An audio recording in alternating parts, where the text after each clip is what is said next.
Hello, everyone. This is Jeanette Shaliga with VGA, and I'm here with the wonderful Colleen Robledo Greene. How did I do on that? Close? Yep, very close. She is one of our upcoming speakers for VGA, and she is coming in from California today. So how are you doing? I'm doing great. Yeah. Thanks for having me. Yeah. So I have not had the pleasure of meeting you at a genealogy conference or anything like that before. Can you tell me a little bit about how you got started in genealogy? Sure. Like a lot of us, it was after the loss of someone close to us. And my background is as a historian. I did a lot of local family history research for local history in my programs. But I didn't take a big interest in trying to research my own family history until my maternal grandfather died in 1997. And I was very close with him. And he had been double orphaned by the time he was 3 and never even learned the name of his parents until he had children of his own and he was separated from his siblings and spent most of his adult life trying to refine them and find out anything he could about his parents. So that was my inspiration. Yeah. Yeah. And how many of his siblings did he uncover while he was alive? Well, he knew that, let's see, I think there were some half siblings and he had memories of them.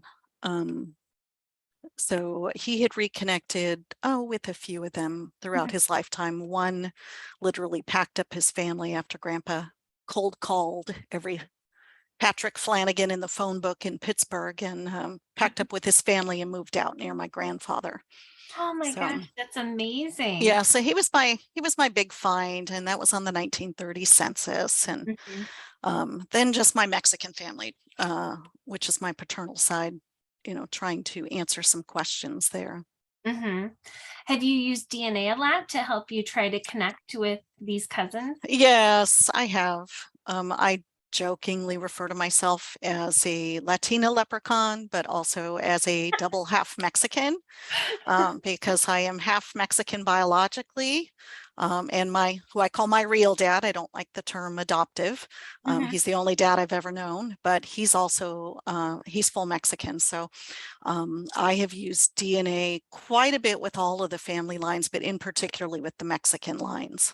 And to learn the identity of tracing my biological parents eventually. So. Yeah. Oh, congratulations on that. Thanks.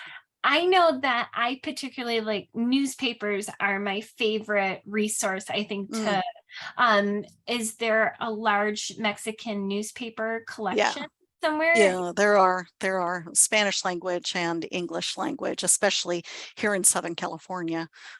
My family has Los Angeles roots, and there's a lot of those newspapers here. Which database do you kind of, are they found in a lot of them? They're all over the place. I mean, I of course consult any of the major online genealogy websites that have newspaper collections, but here in Los Angeles, we have La Opinión, which is available on Google Books.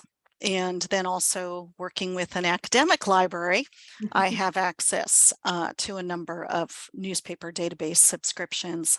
And then for anyone doing California research, the California, I forget the acronym, it's the California Newspaper Project, hosted out of UC Riverside. Gotcha. Well, and that was such a great segue into talking about your upcoming VGA program, which is titled the Academic Library and Untapped Resource for Family History Research. So can you tell us a little bit about what we're going to do? Yeah, well, I am an academic librarian. I've been many types of librarians, but I've been an academic librarian at California State University, Fullerton since 2009. And, there's a lot of genealogists who use and consult academic librarians, but really the majority don't, especially if they're not used to doing in-person research. But even those who heavily use academic libraries, I think really miss out on some valuable tips that, those of us that work in academic libraries have different insight and kind of insider tips. So there's some excellent, often special collections and manuscripts, but the research databases as well as some other tools that can be really invaluable to doing genealogical research. So I just like to kind of take the mystery and the fear out of using an academic library. Well, I know that that's something that I need to work on. It's not a resource that I tap very frequently, so I'm really looking forward to it. So Colleen, thank you Thanks. so very much. And we are so excited to have you coming up Great. for VGA soon. Yes. Thank you. Looking forward to it.